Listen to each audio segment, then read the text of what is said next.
और इस तीनों मंत्र के प्राप्त होने के बाद आप मोक्ष प्राप्त करोगे, जन्म मृत्यु के रोग से पूर्ण रूप से जो है मुक्त हो जाओगे। लेकिन ये नहीं है कि आपको ये तीनों मंत्र मिल गए और मर्यादा में रहे नहीं, उसी दिन आपका नाम डिस्कनेक्ट हो जाएगा। तीनों नाम प्राप्त करके भी ये मत समझ लेना कि बस मुझे तो तीनों नाम मिल गए, मेरा बेड़ा पार हो गया। नहीं, वो तो अच्छी बात है कि आप इस योग्य हुए कि वो अनमोल रत्न आपको मिल गया जो अभी तक जिस पर बैन लगा हुआ था, और आपने उसकी वैल्यू नहीं समझी, कीमत नहीं समझी, तो फिर परमात्मा एक सेकंड लाओगा आपकी भक्ति नष्ट करते। आपने अंतिम श्वास तक मर्यादा में रहना है। बच्चा जैसे खेल का मैदान है, ये भगवान की भक्ति एक समझ लो खेल का मैदान है, ये गेम है एक। और खेल में जैसे बच्चा डिस्ट्रिक्ट लेवल पर खेलता है, उसमें भी मर्यादा में खेलना होगा। फिर स्टेट लेवल पर खेलता है, उसमें मर्यादा में खेलना होगा। फिर अपने नेशनल स्तर पर खेलता है, राष्ट्रीय स्तर पर, उसमें भी मर्यादा में रहना पड़ेगा। और इंटरनेशनल स्तर पर खेलेगा तो भी मर्यादा में रहकर ही खेलेगा, तो ही उसमें सफल होगा, नहीं तो बाहर कर दिया जाएगा। परमात्मा स्वयं ही अपनी अमृतवाणी में कहते हैं, राम नाम रटते रहो, राम नाम रटते रहो, जब तक घट में प्राण, कब हो तो दीन दयाल के भनक पड़ेगी कान। पाकी खेती देख कर गरबाइयो मत किसान, अब ही झोले बहुत हैं, घर आले तब जान। पाकी खेती देख के गर्व मत करना किसान, अभी तो बहुत झंझट है, ना जाने को ओले गिर जा, तूफान आ जा, आग लाग जा। कहते घर आले तब शुक्र मनाना। तो पुण्यात्माओं, आपको वो अनमोल चीज मिल गई जो अभी तक बैन था, और इसलिए आप अत्यंत बहुत ही ज्यादा पुण्यकर्मी प्राणी हो। बेशक हम अब दुखी हैं, ये दुख आपके लिए वरदान बनेगा। परमात्मा कहते हैं, सुख के माथे पत्थर पड़ो, आग लगो इसे सुख के, जो नाम हृदय ते जा, और बलिहारी उस दुख के जो पल पल नाम रटावे। परमात्मा हमें समझाना चाहते हैं अपनी अमृतवाणी के द्वारा कि सुख के माथे सिला पड़ो, जो नाम हृदय ते जावे, और बलिहारी उस दुख के जो पल पल नाम रटावे। तो परमात्मा आपको इतना सुख नहीं देगा यदि आपने मोक्ष कराना है। इतना सुख नहीं देगा जिससे तुम दूर हो जाओ उस परमेश्वर से। वो सुख आपका शत्रु बन जाएगा। इस पूरे कहानी का जो भूमिका दास ने बनाई है, इसका उद्देश्य ये है कि आप जी जो पुराने भक्त हैं उनके लिए लागू है ये प्रवचन जो अभी तक चल रहा है। नए भक्त आए हैं उनको भी अभी बताएंगे कि आप जी ने परमात्मा की रजा में राजी रहना है। जैसे हम रोगी हैं, हॉस्पिटल में चले गए, डॉक्टर से कहा जी मैं बीमार हूं और मेरा ट्रीटमेंट करो, तो उसने समर्पण कर दिया। अब डॉक्टर का काम है वो क्या करेगा, वो पूरी जांच करेगा और फिर मेडिसिन शुरू करेगा। यदि गोली इंजेक्शनों से काम नहीं चलेगा तो वो ऑपरेशन भी करेगा।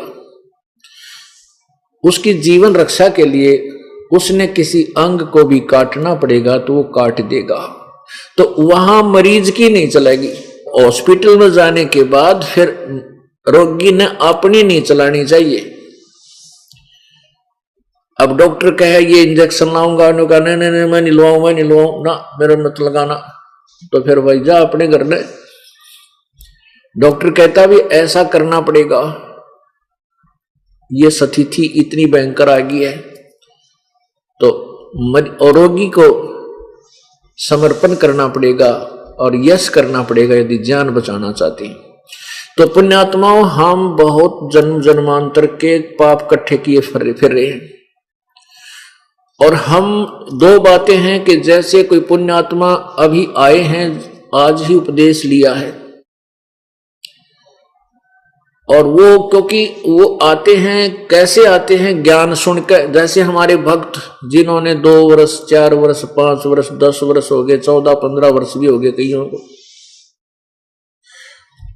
उनके जो सुख हुए, उनको जो लाभ हुआ, वो किसी ना किसी माध्यम से सुनकर वो यहां प्रेरित होकर आते हैं, उपदेश लेते हैं। उपदेश लेने के बाद फिर वो दिन गिनने लग जाते हैं कि मैंने आज 5 दिन हो गए नाम लिए न, देखता हूं मुझे क्या लाभ होगा। 1 महीना हो गया, 3 महीने हो गए, 4 महीने हो गए, फिर न देखा कोई लाभ तो अभी हो नहीं रहा।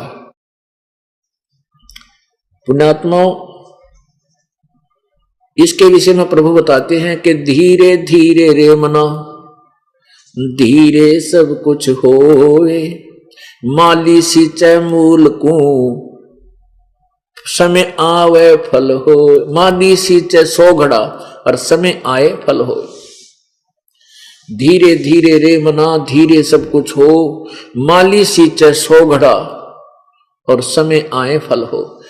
एक आम का पौधा, एक आम का बीज बो दिया, वह गुठली, उसमें सिंचाई प्रारंभ की, अंकुर होगा, 10 दिन में हो, 15 दिन में हो, अंकुर आएगा, अवश्य आएगा, महसूस होगा। फिर वो धीरे धीरे पौधा बनेगा, सिंचाई जारी रखनी पड़ेगी।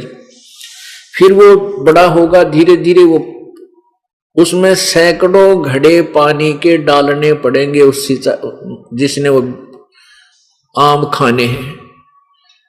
तो वो फिर 10 वर्ष में, 5 वर्ष में, 12 वर्ष में जाकर के वो पूरा पेड़ बनेगा। और पेड़ बनने के बाद फिर देखना, इतने फलों से लदपद हो जाएगा, आप भी खा लोगे, परिवार भी छक लेगा, पड़ोसी भी ले जाएंगे, रिश्तेदारों को भी दे दोगे तो भी खत्म नहीं होंगे।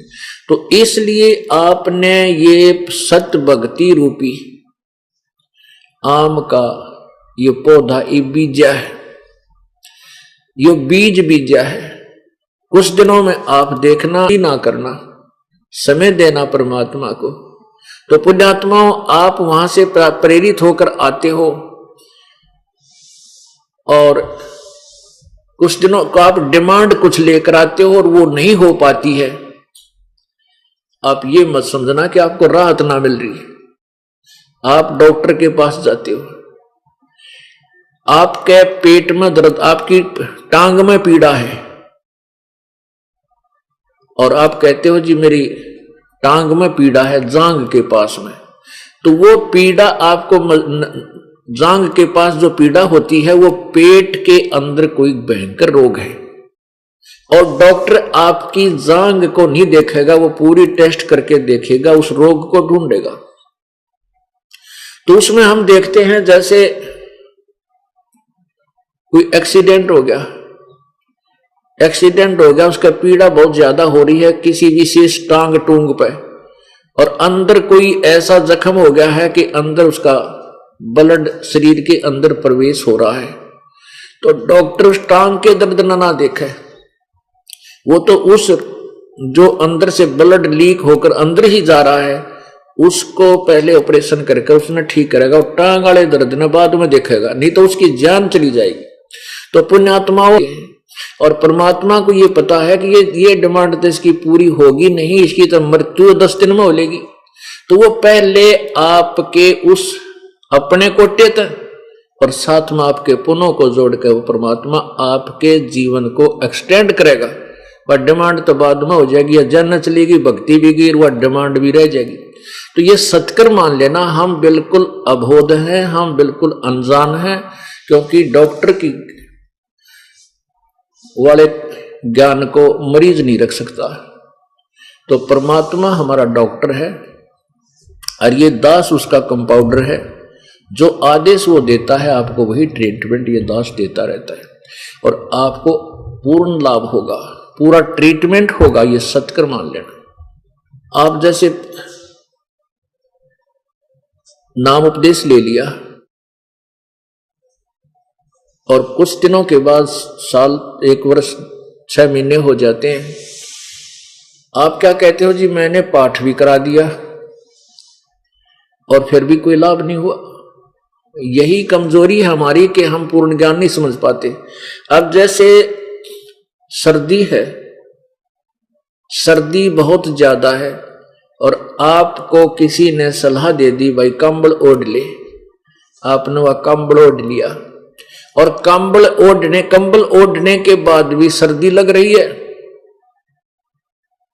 तो कई भक्त आते हैं, अनजान बहन भी आती हैं, बेटियां कहती हैं अनजानपने में कि उनको ज्ञान नहीं, भोलेपन में कहती हैं हमने तो 6 महीने हो गए नाम लिए न हैं और 2 बार जोत चढ़ा दी, को लाभ तो होता हो नहीं रहा है। तो कहने लगा, तो एक कहने लगी, दूसरे मेरा पति कह रहा था कि तू इस नाम न छोड़ दे, कुछ लाभ तो हो नहीं रहा। पुण्यात्माओं, यही कमजोरियां जो हमें ज्ञान नहीं, जो हमारे लिए दूनी हानिकारक हो जाती है। अब आपने कंबल ओढ़ लिया और सर्दी अधिक है, वो फिर भी आपको महसूस हो रही है, तो कंबल उतार दोगे तो निमोनिया होगा और मरोगे। कंबल ने कुछ ना कुछ प्रोटेक्शन अवश्य किया है और उसको उतार देंगे तो फिर और काम बिगड़ गया करती है। तो कहने का भाव ये है, कंबल से भी काम नहीं चला, रजाई ओढ़, रजाई ग्रहण कर ताकि उस सर्दी से बचे। पुण्यात्माओं, ऐसे ही हम जो साधना कर रहे हैं, इसको त्यागने की बजाय इसमें और दृढ़ता के साथ, मजबूती के साथ, विश्वास के साथ लगे, क्योंकि इस ज्ञान से आपको इतना अवश्य ज्ञान हो जाएगा, जानकारी हो जाएगी कि इसके अतिरिक्त कोई भगवान नहीं, कबीर साहब से अतिरिक्त कोई अलग कोई भगवान नहीं, इससे सुप्रीम कोई भगवान नहीं, इससे इस साधना जैसा कोई और साधन नहीं, कोई और भक्ति मंत्र नहीं। जैसे सर्वविदित है कि स्वेटर पहन ली, जर्सी पहन लो, स्वेटर से भी सर्दी नहीं गई तो जर्सी पहने ऊपर गए, और जर्सी से भी सर्दी लग रही है तो कंबल ओढ़ ले। कहने का भाव यह है कि फिर भी सर्दी लग रही है, हाथ ठिठुर रहे हैं, पैरों में जुराब और जूते पहन रखे हैं, फिर भी उंगलियां ठंडी हो गई हैं, कान भी ठंडे हो रहे हैं, तो इससे सिद्ध है कि गर्मी सर्दी इतनी भयंकर है कि इतना जुगाड़ जोड़े पाछे भी वह फिर भी महसूस हो रही है। और ये सारे उतार रखे होते तो मर जाता, नमूनिया होकर रात नहीं कटता है। तो कहने का भाव ये है कि हमारे कर्मों की सर्दी बहुत घनी है, बहुत ज्यादा है, पाप कर्मों की, और वो इतना कुछ ट्रीटमेंट, इतना कुछ प्रोटेक्शन करने के बाद भी, इतना नाम लेकर के जाप भी करते हो, धर्म भी कर रहे हो, फिर भी महसूस हो रही है। होने दे, क्योंकि वो जान नहीं ले सकती। जैसे स्वेटर पहन ली, जर्सी पहन ली, टोपा पहन लिया, जूते और जुराब पहन ली, सर्दी फिर भी लग रही है, वह तो भयंकर सर्दी है ही, लेकिन वह जान नहीं ले सकती, आपको मार नहीं सकती, हानि नहीं कर सकती, बेशक महसूस हो रही है। तो इसी प्रकार आपने उपदेश ले लिया और धर्म दान भी कर रहे हो, और फिर भी आपत्ति थोड़ी बहुत गुरकी घाल रही है, तो ये मत समझना कि वो तुझे हानि पहुंचा देगी। लेकिन वो पाप कर्मा की सर्दी, वो का पाप कर्म इतने जबरदस्त भयंकर है, जब ये इतना जुगाड़ ना जोड़ रखा होता तो पहले बिराना के नाश कर देता। तो कहने का भाव यह है कि परमेश्वर की शरण में और ये साधना करते हुए भी थोड़ी बहुत हानि आपको हो रही है, कोई महसूस हो रही है, तो इससे विचलित मत होना। एक भक्त कह रहा था जी, मैं नाम लेकर गया था, रास्ते में सामान चोरी हो गया, फिर मैं गिर गया, गिर कर टांग चोट लाएगी, फिर वो कई महीनों में आया, 8-9 महीने में, क्योंकि मन है ना, ये काल है, ये सत भक्ति की तरफ चलने नहीं देता। पहली बार उपदेश लेकर गए थे, तो कहने का भाव ये है कि फिर उथल पुथल मच जाती है। बताओ भाई, के लाभ हुआ, नाम लेकर गया था और ये हानि होगी। कुछ दिन तो काल जो है उलट पुलट जकोड़े मारा है, इधर उधर के धक्के, नहीं जाता नहीं जाता, देखी जाएगी। लेकिन ये ज्ञान ऐसा है, टेकन को दे, कहीं ठिकाना नहीं दिखाई देता इस ज्ञान के समझ माने के बाद, क्योंकि यो भगवान कबीर परमात्मा इसके इक्विवेलेंट कोई भगवान नहीं। और ये जो साधना दास बता इस पृथ्वी पर, इसके अतिरिक्त कोई और भक्ति मंत्र नहीं जो हमारा कल्याण कर दे। तो बुद्धिमान समाज है। अब हमें एक विशेष लाभ ये मिला है, इस बिचली पीढ़ी परमात्मा ने ये तत्व ज्ञान का जो है ना अब पर्दा इसलिए उठवाया है कि हम सभी शिक्षित हैं। और इस शिक्षा का हमें अब लाभ ये होगा कि हम काल के जो बहकाए में नहीं आएंगे। बेशक थोड़े बहुत जकोड़े वो दे देगा, कुछ दिन हमसे दूर कर लेगा, लेकिन फिर आना पड़ेगा उसको। अब कैसी स्थिति हो जाएगी आपकी इस ज्ञान के आधार पे। बंदी छोड़ दयाल जी तुम तक हमारी दौड़े, जैसे काग जहाज का अब सूजत और न ठोरे। पुराने समय में क्या करते थे कि ये जो दिशा सूचक यंत्र थे उनको समुद्री जहाज में लगा करके लगाते थे, और उससे समुद्र में जाने के बाद दिशा का पता नहीं चलता। उस दिशा सूचक से ही वो अपनी दिशा को निर्धारित करते थे, समझते थे हम किस दिशा में जाना है, ठीक चल रहे हैं या नहीं चल रहे। तो रास्ते में क्या होता है, समुद्र में कुछ चुंबकीय चट्टान होती है। उन चुंबकीय चट्टानों के कारण वो दिशा सूचक यंत्र डिस्टर्ब हो जाता था, वो ठीक काम नहीं कार्य नहीं करता था। उसके लिए उन्होंने एक और देसी जुगाड़ जोड़ रखा था कि कौवे जो होते हैं जहाज समुद्री जहाज में एक बहुत लंबा चौड़ी व्यवस्था होती है, उसमें अलग अलग कमरे से बने होते हैं, उसी में रसोई सब, क्योंकि एक महीना सफर में रहते हैं तो उन यात्रियों के लिए वही खाना उसी में बनाना होटल होते हैं, और वो खाना खाते हैं, वह टुकड़े डाल देते हैं। उस खाना खाने के लिए वो कौवे भी उस जहाज में विराजमान रहते हैं। तो जैसे जहाज जब चलता है बंदरगाह से और कौवा उसमें बैठ जाता है इस उद्देश्य से कि ये खाना खाएंगे तब मैं टुकड़ा खाऊंगा, आहार मिलेगा।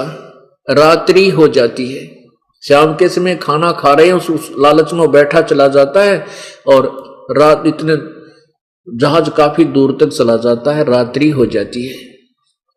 और रात्रि में जहाज लगभग 200 से 300 किलोमीटर दूर समुद्र में पहुंच जाता है। अब जहाज का चालक जो होता है सुबह उठेगा, वो अपने दिशा सूचक से तो देख ही लेता है, उस दिशा सूचक की जांच करने के लिए ठीक काम कर रहा है कि नहीं कर रहा, वो कौवे का सहयोग लेता है। कौवे में परमात्मा ने एक ऐसा गुण दिया है कि वो अपनी दिशा को नहीं भूलता जिससे वो चला था। यदि जहाज पर बैठे कौवे को डले से विवश कर दिया जाए वहां से उड़ने को, तो वो उसी दिशा को चलता है, उड़ता है, वापस बैक चलता है जिस दिशा से वो चला था। तो जहाज का चालक सुबह उठकर उस कौवे के डले मारे, उसको विवश कर देता उस जहाज से उड़ने को, दूर भगाने को। तो वो कौवा एक बार तो उड़ कर चल पड़ता है कि अब तो यहाँ कोई ठिकाना तेरा है नहीं, डले मारे मेरा। तो वो कुछ देर दूर तक उड़ता हुआ जाता है तो उसको कहीं ठिकाना नहीं दिखता, उस जहाज के अतिरिक्त वो कहीं विश्राम कर ले। जहां तक देखे जल ही जल, जल ही जल, जल ही जल। तो वो कुछ दूर तो जाता है, आधा किलोमीटर उड़ कर, फिर वो यूं समझता है कि तू डूब कर मरेगा कितने, और जल में कहीं जहाज के अतिरिक्त कहीं तेरा ठिकाना नहीं जहां तू सुरक्षित रह सके। जल में तो बैठते मरेगा डूब के। इसलिए वो घूम फिर कर वापस उस जहाज पर ही ठिकाना विश्राम शरण लेता है, विश्राम करता है। पुण्यात्माओं, इस तत्व ज्ञान से आपको इतना परिचित करा दिया जाएगा कि आपको इस सतलोक और आश्रम और इस दास के अतिरिक्त कहीं ठिकाना दिखाई नहीं देगा। सब डूबन के, जहां भी आप जाओगे किसी भी संत या पंथ में आपको ऐसा ज्ञान दे दिया जाएगा कि आपको वो स्थान उस समुद्र के जल की तरह डुबोने वाला महसूस होगा कि यहां तो कति नाश हो जाएगा। तो उस पुण्यात्मा को जिसको कोई यहां से नाम लेकर गया और नाम लेकर जाने से कुछ धन हानि होगी, चोरी होगी, 2000 की होगी 2500 की, 4 की होगी, और सफर में कौन सा यहाँ 20, 30, 50,000 रुपये लेकर आदमी आवे, तो कहने का भाव ये कि वो हानि आपकी मनमाने 2 लाख की होनी हो और यहां परमात्मा के चरणों माने से 2000 की होकर 4000 में पीछा छूट गया, तो ये शुक्र मनाना चाहिए, सत्कर मान लेना कि अगर मालिक के चरणों माने से भी आनी है या और ज्यादा होनी थी। ये तो ज्ञान का एक विशेष बेनिफिट हमें मिला है कि हम दूर ना हुए, वो भक्त नाम छोड़कर ना गए। इस ज्ञान से ये पता चल गया कि जैसे काग जहाज का सूझ और निठोर, अन्यथा ये ज्ञान ना होता तो दोबारा यहां नहीं आता वो प्राणी, वो परिवार, और काल के अंदर फंस जाता और जीवन को बर्बाद कर जाता। पुण्यात्माओं, संत शरण में आने से, सतगुरु शरण में आने से आई टले बला, और जय भाग्य में मौत हो, सूली हो, वह कांटे में टल जा। ये परमात्मा का सच्चा विधान समझ लेना। अब आपको बताते हैं कि वैसे तो बहुत से ऐसे प्रमाण हैं, लेकिन एक विशेष उदाहरण बना है। एक बहन जींद में रहती थी, वो राजस्थान के रहने वाले हैं, यहां उनका अच्छा काम था। जींद के अंदर उनकी अच्छा 3-4 गाड़ियां थी जो किराए पर चलाते थे। एक हौजरी की दुकान थी, एक हैचरी का कारखाना ला रखा है। हैचरी है जो चूजे बनाने के, मुर्गा पालन का बनाते, इस तरह का कोई। और अर्बन स्टेट के अंदर एक बहुत बढ़िया मकान बना रखा था। उसी अर्बन स्टेट में उस बहन के आसपास ही हमारी एक शिष्या बहन शशि जी, जो अब यहीं आश्रम में रहती है, कुर्बान है परमात्मा के ऊपर, वो पड़ोसी थी उसकी। और वो बहन शशि पहले अपने दुख, वो हेडमास्टर थी हाई स्कूल की, प्रिंसिपल समझ लो, और फिर भी तकलीफें इतनी थी, इधर उधर कई संतों के पास गई, पता नहीं कितने उसने संतों के पास गई। दुख में आदमी देखो जब बीमार है, कोई रोगी है, तो डॉक्टर की तलाश में चल पड़ता है, और वो नकली वैद्य मिले जहां उसके जीवन को खत्म कर देते हैं। तो वो जगह जगह गई, बेचारी कोई लाभ ना मिला। उसको फिर एक उसके पड़ोस में हमारी एक और बहन हुक्मा बहन है, वो उस शशि से पहले उपदेशी थी। तो हुक्मा के घर पर हम पाठ करने गए थे। हुक्मा जैसे पड़ोस में कह देते अपने ब्याज जी हमारे पाठ होगा, हमारे गुरु जी आएंगे, ज्ञान सुनावेंगे, आप सत्संग सुनना। तो शशि बहन उनके पड़ोस में आ गई, उसने सत्संग सुना तो एकदम प्रभावित होगी।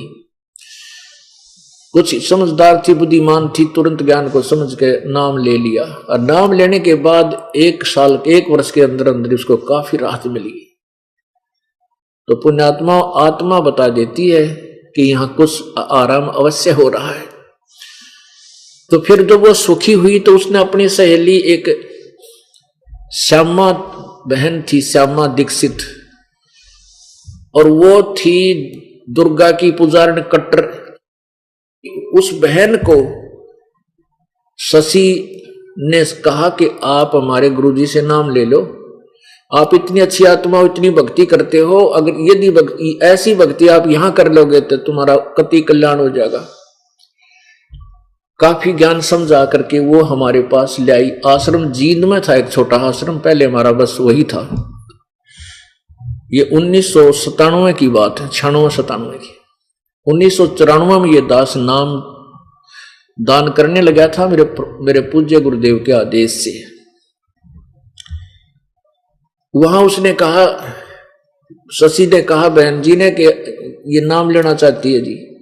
मैंने उसको समझाया, बेटी बेबे बहन, ये और पूजा नहीं करनी, ना कोई देवी की ना देवता की, जो वेदों और गीता में जो साधना करने को कहा वही करनी है।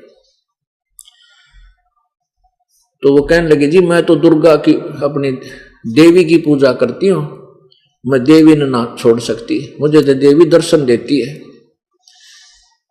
मैंने कहा बहन देख ले हमारा उपदेश, मैं उपदेश उस समय दूंगा तो आप ये टर्म एंड कंडीशन स्वीकार करोगी और साधना नहीं करोगी, केवल एक ही परमपिता की साधना करनी है। जैसे गीता जी अध्याय नंबर 18 के श्लोक 62 में कहा कि तू सर्व भाव से, यानी सब और किसी प्रकार की साधना ना करके एक रस, एक अनन्य भक्ति से, अनन्य का अर्थ होता किसी और की ना करे, केवल एक परमपिता परमात्मा पूर्ण बन की, तो तब मैं तुझे नाम उपदेश दूंगा, तो ये टर्म एंड कंडीशन स्वीकार करेगी, ये सारे हमारे नियम। ने बोली जी ना जी मैं तो ना करूं, बात चली गई, कोई बात नहीं। वो बता रही बहन, फिर उस इस शरण में आने के बाद वो श्यामा दीक्षित ने खुद अपनी लिख कर कहानी बताई। कहने लगे जी मैं फिर क्या हुआ कि शाम के समय मैं ऐसे ही अपने घर से निकलकर जा रही थी किसी कामवश, एक कोठी में माता के का जागरण हो रहा था दिन में, और मैं वहां जाकर, वहां सैकड़ों की संख्या में बहनें बैठी थी, कुछ भगत भी भाई बैठे थे। मैं पीछे से जाकर बैठ गई, मेरे तो घीसा गल गया, क्योंकि मैं दुर्गा की पुजारी ने दुर्गा का ही वहां पूजा गुणगान हो रहे थे।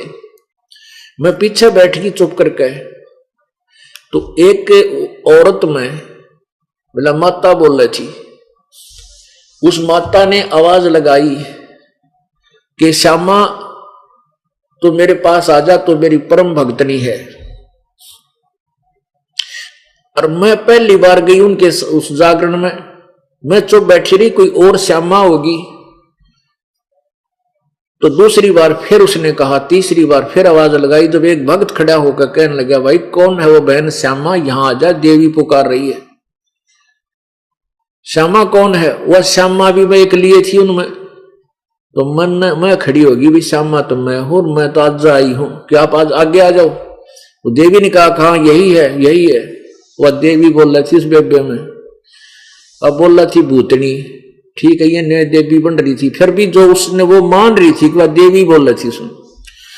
तो उसके तो कहने लगी, मैं आगे गई, उसने कहा कि तू मेरी सबसे अच्छी भगतनी है, तू मेरी 14 महीने अखंड जोत लगा दे, दिन रात जोत जगा दे, तेरा बेड़ा पार हो जाएगा। तो मैं तो और खुश होगी, देवी का आदेश हो गया, घर में सारा ब्योंत था, सुविधा थी, धन भी था। मैंने तो उससे जनते हुआ माता की अखंड जोत शुरू कर दी, हाथ पैर नहा धो के, और सुचारू रूप से उसको करती आ रही। अब उन 14 महीना में बेड़ा पार तकड़ा होता, तो बोली मेरा बेड़ा गर्क हो गया। वो कैसे गर्क हो गया? वो तीनों तो गाड़ी बेकी, ऐसा घाटा हो गया, तीनों गाड़ी बेकी, वो दुकान बेकी, वो एजरी का जो कारखाना वो था, वो कारखाना वो बिक गया, और पति की नौकरी छूट गई, वो बैंक में सर्विस करता था, और एक मुकदमा बढ़ गया, वो मतलब सजा की भी तैयारी होगी। अब मैं रो रही थी, बुरा हाल था, और बहन शशि फिर आकर कही मेरे तक तू नाम ले ले बेबे, बहन अब भी नाम ले ले, आजा तेरा कल्याण हो जाएगा। मैं मानने को तैयार नहीं थी, देख किसी खोटे कर्म और कैसे उलझा रखा था हमारे को, अब तो रोती है वो। कहने लगी जी फिर रात्रि के समय मुझे माता दिखाई दी, ये शेरा वाली, ऐसे ही नो किनो पूरे रूप से, और कहने लगी श्यामा तेरी आपत्ति मेरी समर्थता से बाहर थी, मैं उसको नहीं मिटा सकती थी, नहीं दूर कर सकती थी, आप वहां चले जाओ कबीर परमात्मा के शरण में, वो पूर्ण परमात्मा है, और इस दास का नाम लिया कि तू वहां चली जा और वहां तेरा कल्याण होगा रामपाल के पास। अब ने बोली मन ने तो रात काटनी मुश्किल होगी, सपना से टूट गया। सुबह उठते ही शशि के पास गई, शशि बहन जी को साथ लेकर के वो आश्रम जींद में गई। जब ये दास गांव गांव में घर घर जाकर पाठ किया करता था, और आश्रम में तीसरे चौथे दिन, दूसरे तीसरे दिन जाता था, जब पूरा पाठ हो जाता, जैसे यहाँ 3 दिन का समागम होता है। मैंने जाना था उस दिन, शशि बहन को पता था कि आज गुरुजी आएंगे। उस दिन मैं नहीं जा सका, 3 दिन बाद गया तो 3 दिन कंटिन्यूस गई वो उस आश्रम में उपदेश लेने के लिए, और ना तो नखरे करे थी। जब उसने कहा कि शशि बहन जी ने कहा कि ये श्यामा बहन जी उपदेश लेना चाहती है, मैंने उससे कहा बहन आज वो टर्म एंड कंडीशन आज भी ज्यों की त्यों है, वो तुझे स्वीकार हो तो नाम मिलेगा, ना नाम नहीं दूंगा। वो कहने लगे जी मुझे सारी टर्म एंड कंडीशन, सारे आपकी जो नियम कहोगे वो मान्य है, मैं पालन करूंगी। फिर उसने रो रो के अपनी कथा सुनाई कि मेरा कति नाश हो गया, ये ऐसे ऐसे 14 महीने मैंने जोत लगान की गई थी उस देवी ने, मेरा कति नाश हो गया। फिर मैं कहा आज कैसे आएगी तू? वो कहने लगी कि देवी ने कही मुझे रात को स्वप्न में, ना तब भी नहीं आती। अब परमात्मा क्या बताते हैं, इन गुरुआ गांव बिगाड़े संतो गुरुआ गांव बिगाड़े, ऐसे कर्म जीव कर ला दिए ईब जड़े नहीं जाड़े। सर्वनाश हो गया, और फिर भी नो कह देवी की पूजा में छोड़ दो कोई ना। पुणात्मा पवित्र 4 वेदों में, पवित्र गीता जी में कित देवी की पूजा का जिक्र भी नहीं है, ना ब्रह्मा विष्णु महेश की पूजा का, बल्कि ब्रह्मा विष्णु महेश यानी रजगुण ब्रह्मा सतगुण विष्णु तमगुण शिव जी की पूजा को गीता जी अध्याय नंबर 7 के श्लोक 12 से लेकर 15 में और 20 से लेकर 23 में, अध्याय 9 के मंत्र श्लोक 25 में बिल्कुल मना किया है कि ये पूजा नहीं करनी चाहिए, केवल मेरी अर्थात ब्रह्म की साधना ओम नाम से करो। और फिर कहते मेरी साधना भी ठीक नहीं, उस पूर्ण परमात्मा की साधना किसी परम संत जो तत्वदर्शी हो उससे लेकर के आप जन्म मृत्यु के रोग से मुक्त हो सकते हो। तो फिर उस बहन को 1 वर्ष के अंदर काफी राहत मिली है। पति के ऊपर जो मुकदमा था वो भी धीरे धीरे ठीक हो गया, उसको पुनर्नौकरी मिल गई, एक लड़के की नौकरी लग गई, वो जो मकान था वो भी गिरवी हो गया था जिसमें वो रहा करते थे, वो बैंक के लोन से गिरवी था, कुड़की की तैयारी थी। कुछ रजा हुई परमात्मा की, ऐसी ढीठ डाल सी होती चली गई और वो कुड़की होने तो बच गया। और फिर वो पूरा परिवार के गुण गावे परमात्मा के।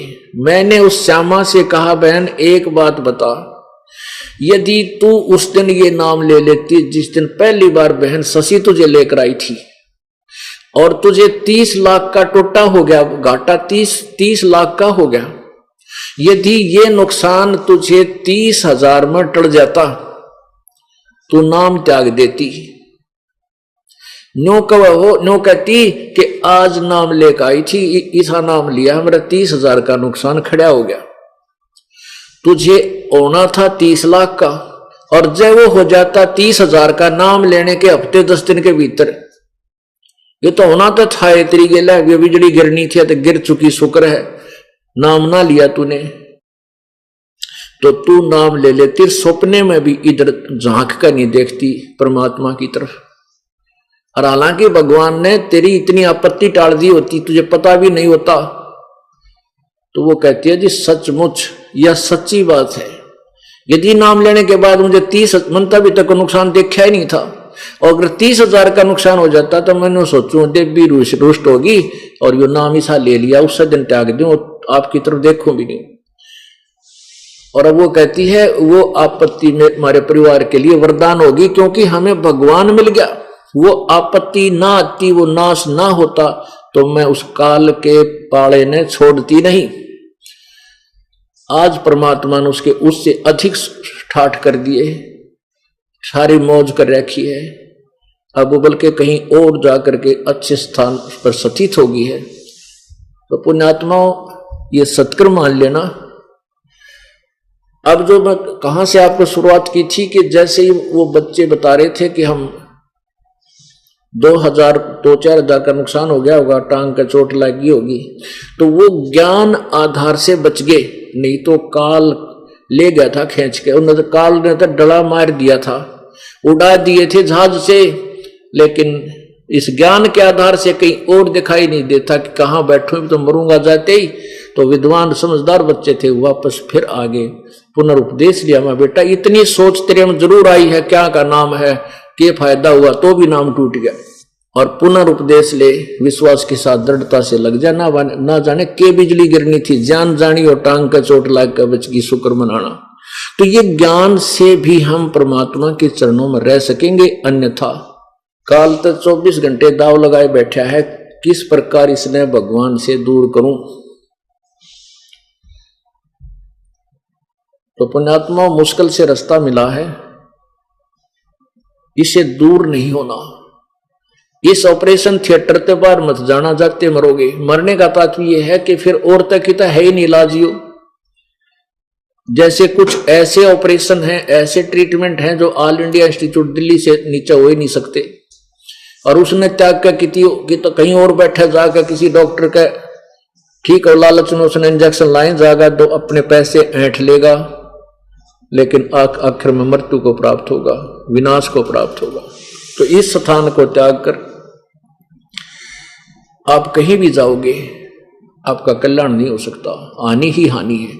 ठीक है, जब तक हमारे साथ इस, जैसे मान लिया आपने 4 वर्ष यहां साधना कर ली, ठीक ठाक लगे रहे श्रद्धा से, और किसी कारण से आप यहां से दूर हो गए, क्योंकि काल के कई जाल है, कई तरीके हैं आपको यहां से दूर भगाने के। मान बढ़ाई में है, कोई और दोष देख लेगा किसी भगत भगतनी में है, उड़ा तो न्यूज है, तो आप अपने दोष को ना देखकर, यानी किसी भी कारण से वो दूर हो गया, छोड़ गया इस मार्ग से को, तो उसको क्या होगा कि 4 साल की हुई साधना या कोई कम साधना नहीं है। परमात्मा ने सतनाम के जाप की कीमत बताई है, जो आपको श्वास उश्वास से जो नाम दिया जाता है। सतनाम ये 2 अक्षर का होता है, इसमें एक ओम मंत्र है, एक ये तत् है। ये तत् मंत्र गुप्त है, कोड वर्ड है। जिनको सतनाम प्राप्त हो चुका वो पुरानी, वो पुण्यात्मा समझ रहे हैं। जिनको केवल प्रथम मंत्र ही मिला है, उसके अंदर भी बहुत लाभ होता है। इस प्रथम मंत्र की भी बहुत ज्यादा कमाई होती है। उसके 4 महीने के बाद फिर आपको ये सतनाम दिया जाता है। तो सतनाम की जो कीमत है ये कितनी है? सतनाम पालड़ रंग होरी हो, और 14 लोक चढ़ावे राम रंग होरी हो। 3 लोक पासंग धरे रंग होरी हो, तो ना तुला तुलाया राम रंग होरी हो।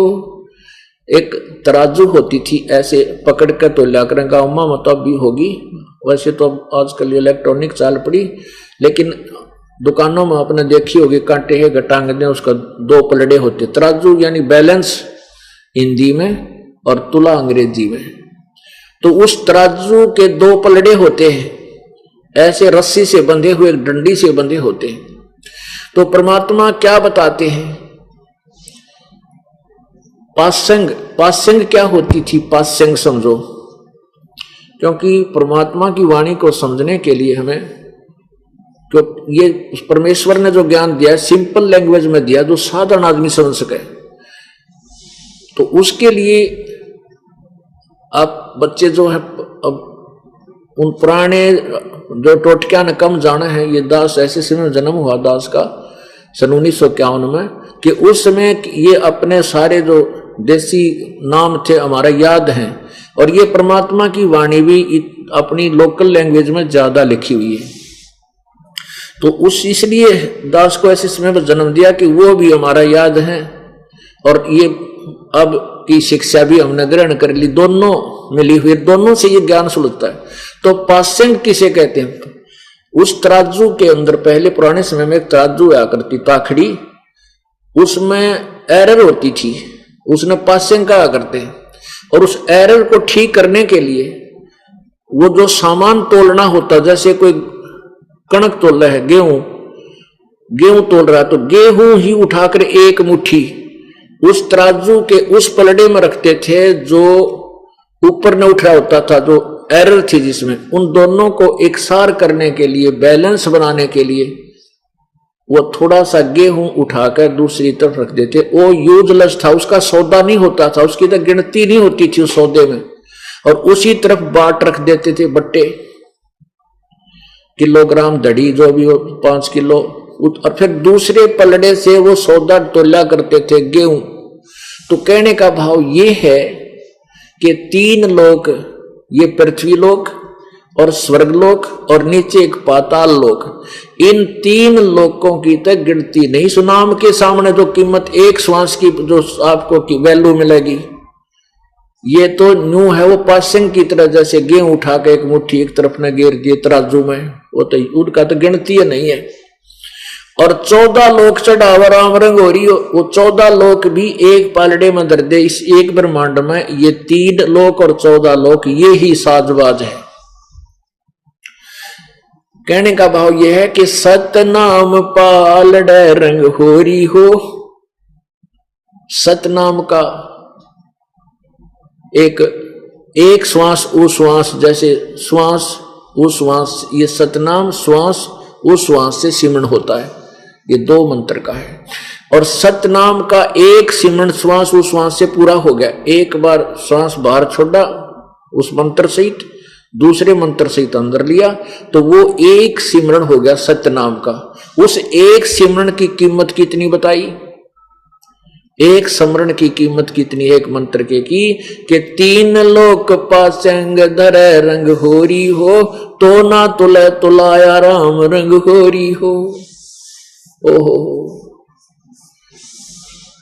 सतनाम एक तरफ और उसी तरफ वो 3 लोग घेर दे ठाके व्यर्थ, और 14 लोग चढ़ावा दूसरे पालड़े में, तो भी वो पर सतनाम वाली कीमत ज्यादा है। वो पालड़ा ऊपर न उठ जाएगा तो 14 लोक वाला ऊंचे उठ जाएगा और परमात्मा वाला नीचे, उस नाम वाला नीचे रहेगा, अर्थात वो अधिक कीमती है। तो उस जिस व्यक्ति ने, बहन भाई ने 2 वर्ष 4 वर्ष ये नाम लेकर त्याग दिया, हमारे अंदर दोष देख लिया या किसी भी सरकमस्टांस से वो चला गया, तो अब उसको अब क्या होता है कि पिछले पापों को परमात्मा समाप्त कर देता है और इन पुण्यों का ढेर बन जाता है जो आप सत्साधना कर रहे हो। अब क्या होगा, वो नाम भी छोड़ गया और घूटी सूटी भी लाने लग गया और बकवाद भी करने लग गया, वही उसी स्थान पर पहुंच गया जो पहले कर्म करता था। और फिर भी सुखी है, यहां आता था जब तक रोया करता, क्योंकि वो पुण्य रहित था, यहां पुण्य उसको काफी मिल गए। अब क्या हो गया कि उसके पाप फिर शुरू हो गए बढ़ने। एक दिन में इतने पाप हो जाए आपके ऊपर, मालगाड़ी में नहीं चलना आपसे जब यहां से जाओगे। पृथ्वी ऊपर पग जो धारे, करोड़ जीव एक दिन में मारे। ओए होए। और जब हम सत भक्ति करते हैं, परमात्मा के चरणों में आते हैं, तो हम डेली वो सत साधना कर रहे हैं। उस साधना से जैसे हम डेली कपड़ा पहनते, प्रतिदिन यू मैला होता है तो रोज साबुन लाकर धो देते हैं, वो निर्मल रहता है। और साबुन छोड़ दिया, कपड़ा पहरे आंडे है, कपड़ा ठीक घूमे रहो, पी कर शराब पड़ा रहे, वो कितना गंदा हो जा, वो तो कति दिखाई भी ना देगा। एक समय ऐसा हो जाएगा कि इस रंग का इतना गंदा मैला कपड़ा बन जाता है। आपने मिस्त्रियों के कपड़े देखे होंगे, उनके कलर का भी कोई नहीं पता, इतने काले हो जाए। तो हम आज इतने कर्म पाप करके अपने अंतःकरण रूपी कपड़े को इतना मैला बना चुके हैं। और अब ये साबुन, परमात्मा का सत्संग रूपी साबुन, ये ड्राई क्लीन, कभी पानी में झटके मोगरे मार मार के, नहीं शब्द रूपी आपके ऊपर चोट मार मार के, ये वचनों के, अब ये मैल छुड़ाया जा रहा है आपका सिमरण करवा के। तो वो प्राणी ये सोचा है कि मन के फायदा हुआ, वहां पर मौज हो रही है, अपने घूटी छूटी ला और बकवाद कर, चल ना भी बुराई करता और सिमरण कर रहा है उस मंत्रों के, उन्हीं मंत्रों का जो हमसे प्राप्त है वो सुमन कर रहा है, उसका कोई लाभ नहीं, क्योंकि वो डिस्कनेक्ट होगी उसका नाम कट गया। अब पावर इस दास के हाथ में दे रखी भगवान ने, ये कनेक्शन इस दास के हाथ में। जैसे आपने बिजली का कनेक्शन ले लिया, पूरी फिटिंग करा ली, सारा काम कर लिया, ठीक से आप अपना सारा काम कर रहे हो, और किसी भी कारण से, किसी भी आपका डिफॉल्टर हो जाने से कनेक्शन कट गया, और आपने सोचो कटा रहेगा, मैं तो न्यू बटन दाबता रहूंगा और काम चलेगा। रोज बटन दाब रहा है, दाबता रहे, अब उन बटनों के ऑन करने से, उन स्विच के ऑन करने से लाइट नहीं आ सकती। अब वो नाम त्याग कैसे कितना बुद्धिमान बना रहा, कितना अपने आप में चतुर बना रहा है, वो उसने अपना कर्म बिगाड़ लिया, जीवन फोड़ लिया कति। सतगुरु संगत छोड़ के लाख वर्ष जप कीन, इंद्री कर्म ना मोक्ष होए फिर काल के अधीन। सतगुरु की संगत छोड़कर पूर्ण संत को त्याग कर चाहे लाख वर्ष जाप करते रहना, आप काल से बाहर नहीं हो सकते। तो कहने का भाव ये है पुण्यात्माओं, परमात्मा की भक्ति आप चाहे थोड़ी भी कर पाओगे तो भी पार होगे, यदि मर्यादा में रहोगे। कहते हैं परमेश्वर जी कहते हैं, अपने आप महिमा बताते हैं, द्वार धनी के पड़ा रहे धक्के धनी के खावे, 100 काल झकझोले ही पर द्वार छोड़ ना जावे।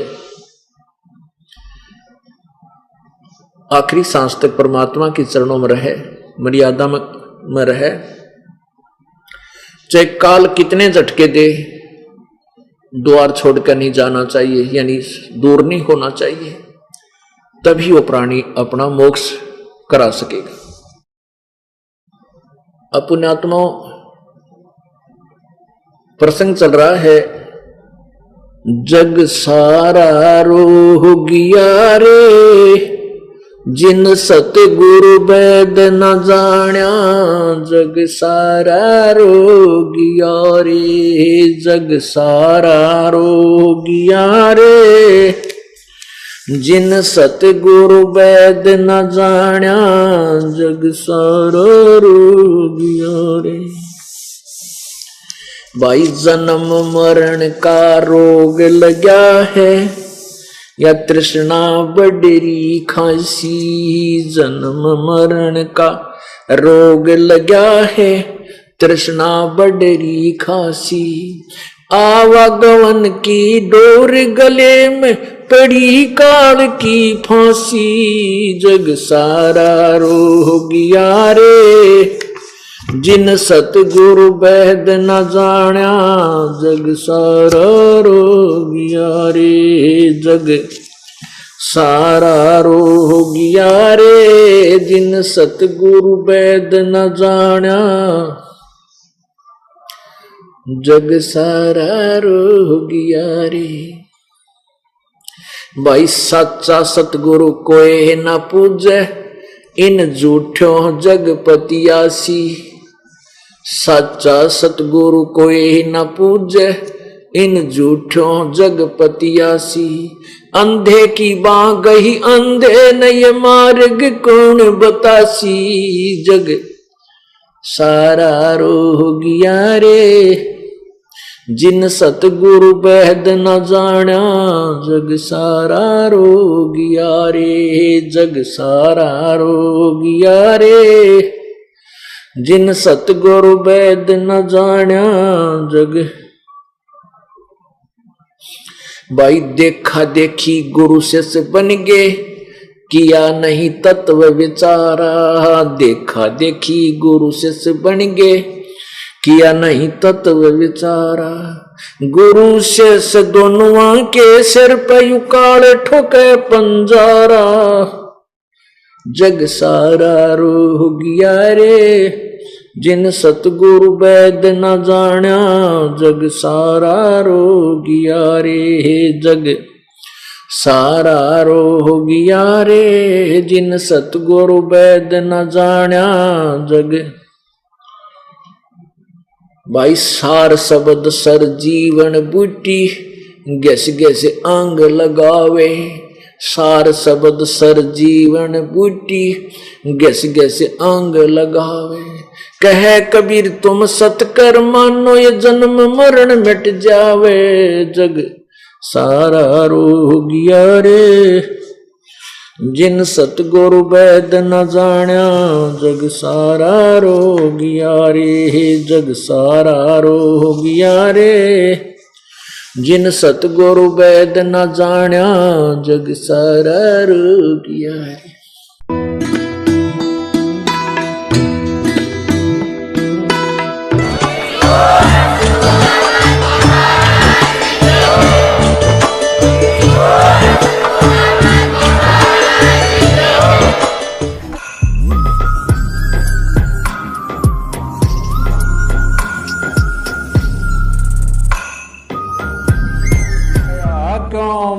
ममता में सोए, मोह ममता में सोए जग